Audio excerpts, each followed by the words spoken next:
नमस्कार साथियों। क्या सच में बिहार सरकार के खजाने पर ताला लग गया है? क्या कर्मचारियों की सैलरी और पेंशन रुकने वाली है, या फिर ये सिर्फ वित्तीय अनुशासन बनाए रखने का कदम है? आज हम इस पूरे मुद्दे को तथ्यों, नियमों और परीक्षा के दृष्टिकोण से विस्तार से समझेंगे। सबसे पहले स्थिति समझिए। वित्तीय वर्ष 2024-25 अपने अंतिम चरण में है। आप जानते हैं कि हर साल 31 मार्च को फाइनेंशियल ईयर क्लोज होता है। ऐसे में बिहार सरकार ने आदेश जारी किया है कि 10 मार्च तक केवल 2 प्रकार के खर्चों का भुगतान होगा। 1. स्थापना व्यय, 2. प्रतिबद्ध व्यय। अब समझिए क्या भुगतान होगा। सरकारी कर्मचारियों का वेतन, पेंशन, संविदा कर्मियों का मानदेय। स्पष्ट कर दिया गया है कि सैलरी और पेंशन पर कोई रोक नहीं है। क्या रोका गया है? विभागीय बिल, विकास परियोजनाओं के भुगतान, ठेकेदारों के लंबित बिल। इसका मतलब है कि सड़क, पुल, निर्माण, बिजली, शिक्षा, स्वास्थ्य जैसे विभागों पर असर पड़ सकता है। कानूनी आधार क्या है? सरकार ने इस निर्णय के समर्थन में जिस नियम का हवाला दिया है वो है बिहार कोषागार संहिता 2011।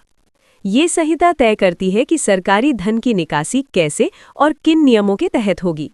मार्च महीने में बिलों की भीड़ से बचने के लिए नियंत्रण की व्यवस्था इसमें वर्णित है। सरकार का पक्ष। सरकार का तर्क है, मार्च में अचानक व्यय बढ़ जाता है, बजट प्रबंधन बिगड़ सकता है, राजकोषीय घाटा बढ़ सकता है, अनावश्यक भुगतान से वित्तीय अनुशासन प्रभावित होता है।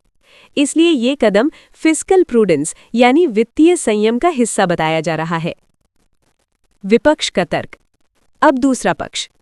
आलोचकों का कहना है, चुनाव से पहले बड़े पैमाने पर लोक लुभावन खर्च, महिलाओं को आर्थिक सहायता योजनाएं, चुनावी वादों का वित्तीय दबाव, अब खजाने पर बोझ। प्रश्न उठता है, क्या ये वित्तीय अनुशासन है या फिर चुनावी खर्च का परिणाम? विकास कार्यों पर संभावित असर। ठेकेदारों के बिल लंबित, निर्माण कार्यों की गति धीमी, भुगतान न होने से श्रमिक प्रभावित, परियोजनाओं में देरी।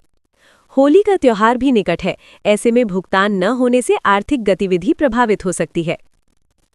परीक्षा के दृष्टिकोण से प्रीलिम्स के लिए याद रखें, बिहार कोषागार संहिता 2011, स्थापना एवं प्रतिबद्ध व्यय की अवधारणा, वित्तीय वर्ष की समाप्ति 31 मार्च। मेंस के लिए संभावित प्रश्न। राज्य सरकार द्वारा वित्तीय वर्ष के अंतिम चरण में व्यय नियंत्रण के निर्णय का प्रशासनिक दक्षता एवं विकासात्मक शासन पर प्रभाव का विश्लेषण कीजिए। मॉडल निष्कर्ष।